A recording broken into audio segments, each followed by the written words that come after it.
গ্লিস 12b পরিচিত গ্রহগুলোর মধ্যে একটি, যেখানে মানুষের তাত্ত্বিকভাবে বেঁচে থাকা সম্ভব বলে দাবি করে আসছে বিজ্ঞানীরা।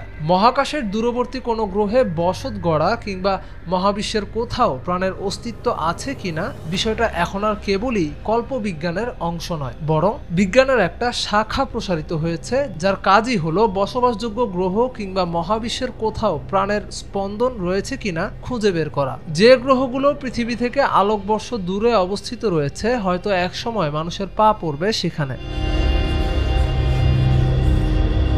জ্যোতির্বিজ্ঞানীরা অক্লান্ত পরিশ্রমের মাধ্যমে এমন একটি গ্রহ খুঁজে বের করেছে পৃথিবী থেকে, যা 40 আলোকবর্ষ দূরে অবস্থিত।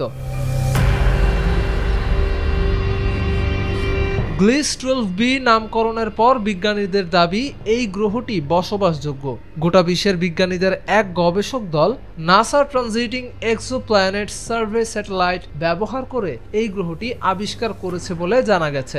রয়্যাল অ্যাস্ট্রোনমিক্যাল সোসাইটির মাসিক বিজ্ঞপ্তির দাবি, যা বহির্জাগতিক জীবনের সন্ধানে গ্রহের বসবাসযোগ্যতা বোঝানোর জন্য এক সম্ভাবনার দ্বার খুলে দিয়েছে।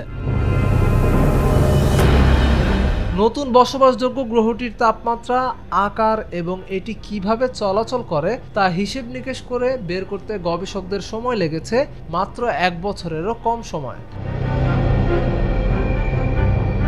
বিজ্ঞানীরা নিশ্চিত করেছেন গ্লিস 12b নামের এক্সোপ্ল্যানেটটি তার নক্ষত্রকে খুব কাছ থেকে প্রদক্ষিণ করে। এই গ্রহের 1 বছর পৃথিবীতে প্রায় 12.8 দিনে পূর্ণ হয়। গ্লিস 12b যেই নক্ষত্রের চারপাশে ঘুরছে তা আমাদের সূর্যের চেয়ে ছোট এবং শীতল। নতুন গ্রহটির তাপমাত্রা প্রায় 42 ডিগ্রি সেলসিয়াস। গ্রহের এমন তাপমাত্রার উপর ভিত্তি করেই ধারণা করা হচ্ছে গ্রহটি বসবাসযোগ্য।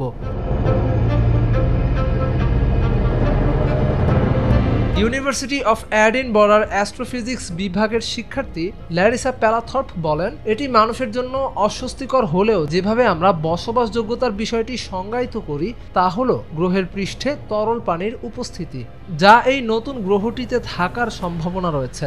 এর প্রস্থ পৃথিবীর তুলনায় প্রায় 1.1 গুণ বলে অনুমান করা হয়। বিজ্ঞানীরা এর আগেও এমন অনেক এক্সোপ্ল্যানেট আবিষ্কার করেছিল, তবে মেলেনি কোনোটিতেই প্রাণের অস্তিত্ব। এখনো পর্যন্ত সৌরজগতের বাইরে 5000-এরও বেশি এক্সোপ্ল্যানেট আবিষ্কার করা হয়েছে। প্রথম এক্সোপ্ল্যানেটের সন্ধান পাওয়া যায় গত শতাব্দীর 90 দশকে, কিন্তু তখন প্রযুক্তির স্বল্পতার কারণে গ্রহগুলোকে ভালোভাবে বিশ্লেষণ করা সম্ভব হয়নি।